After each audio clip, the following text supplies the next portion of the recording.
देश में सर्दियों ने दस्तक देनी शुरू कर दी है और दिल्ली समेत पूरे उत्तर भारत में सुबह शाम हल्की ठंड का एहसास होने लगा है। सर्दियों में लोग बहुत बीमार पड़ते हैं। अस्पतालों में भी मरीजों की संख्या बढ़ जाती है। कुछ खास बीमारियां बहुत फैलने लगती है, जैसे सर्दी, जुकाम, बुखार। लेकिन सोचने वाली बात यह है कि जिस मौसम को लोग इतना पसंद करते हैं, उसमें बीमारियों का रिस्क क्यों बढ़ जाता है? हमारी इम्यूनिटी कमजोर क्यों हो जाती है? तो आज हम इस एपिसोड में इन्हीं सवालों के जवाब जानेंगे। सबसे पहले जानते हैं कि सर्दियों के मौसम में क्यों कमजोर होने लग जाती है इम्यूनिटी। सर्दियों में इम्यूनिटी कमजोर होने के कई कारण होते हैं, जैसे कि विटामिन डी की कमी, डाइट में पोषक तत्वों की कमी। इस मौसम में लोग गर्म पकवान, मीठा, चटपटा और तला भुना खाना खूब पसंद करते हैं, लेकिन इन सब पकवानों के चक्कर में लोग अक्सर ही पोषक तत्वों को खान पान में शामिल करना भूल जाते हैं।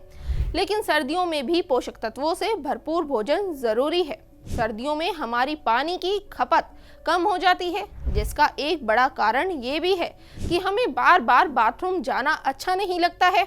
हम में से ज्यादातर लोग सर्दियों के दौरान घर में आराम करने के अलावा कुछ नहीं करना चाहते, लेकिन रिसर्च का मानना है कि अगर आप एक्सरसाइज नहीं करते हैं तो आपकी इम्यूनिटी कमजोर हो सकती है।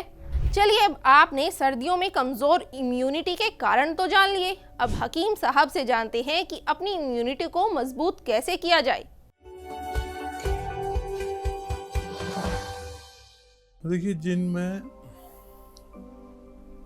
इम्यूनिटी यानी क़ुव्वत मुदाफ़ियत या रोग प्रतिरोधक शक्ति कहिए कम होती है, उसकी निशानी यह है कि उस शख्स को बार बार खांसी, नज़ला, छींकें, बुखार आता है और कमज़ोरी महसूस करता है। खांसी, नज़ला, छींकें, बुखार, तो उसको चाहिए कि अपनी रोग प्रतिरोधक शक्ति को ज़रूरत के बराबर कर ले।